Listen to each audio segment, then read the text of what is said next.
শোনেন, আজকে একটা পরামর্শ দেই, মাথায় রাখেন, সারা জীবন কাজে আসবে।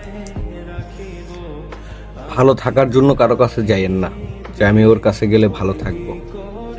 আমরা বলি না যে আমরা ওকে ভালোবাসি, ওর কাছে গিয়ে ভালো থাকবো। ভালো থাকার জন্য যাইয়েন না, ভালো রাখার জন্য যান।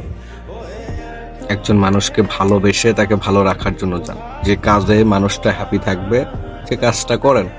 যে কাজটা করলে মানুষটা কষ্ট পাবে সে কাজটা করিয়েন না। যাবেন তো একটা জায়গায়, অবশ্যই তো একটা জায়গায় যাবেন, যাইতে তো হবে, তাই না? তো যার কাছে যাবেন তাকে ভালো রাখার চেষ্টা করিয়েন। সে যে কাজে তার খারাপ লাগবে সেটা যেন করিয়েন না।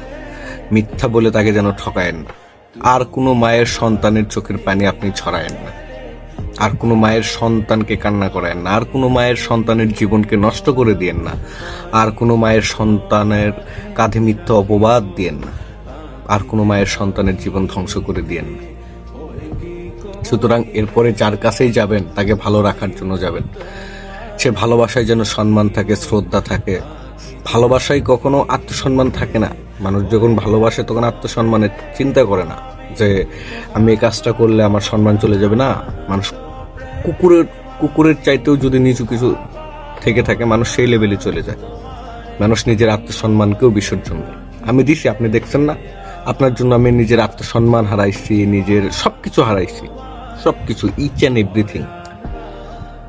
সো যেখানেই যাবেন এবারে তাকে ভালো রাখার জন্য যায়। অভিনয় করিয়েন না যেন। কথা দিলে কথা রাইখেন, ওয়াদা দিলে ওয়াদা রাইখেন। আপনার একটা আশা অনেকটা মোটিভেশন হিসেবে কাজ করে। ভালোবাসার মানুষের দেওয়া কথা মোটিভেশন হিসেবে কাজ করে। হাজারো কষ্ট থাকুক না কেন, দুঃখ থাকুক না কেন, ডিপ্রেশন থাকুক না কেন, প্রিয় মানুষটা যখন বলে আমি তোমার পাশে আসি, পৃথিবী জয় করা সম্ভব। জয় করতে না পারলেও ভিতরে একটা সাহস আসে যে হ্যাঁ আমি এটা করতে পারবো। ভালোবাসার মানুষ যখন বলে আমি তোমার পাশে আসি, আপনি যখন আমাকে বলতেন না যে আমি আসি তোমার পাশে, তখন আমার কি মনে হইতো জানো? যে পৃথিবীর সব থেকে গভীরতম জায়গা মারিয়ানা ট্রেঞ্চের ভিতরে আমি অক্সিজেন ছাড়া সারভাইভ করতে পারবো। তো এরপর যার কাছে যাবেন তাকে ভালোবাসবেন, শ্রদ্ধা করবেন, সম্মান করবেন, ভালো রাখার জন্য যাবেন।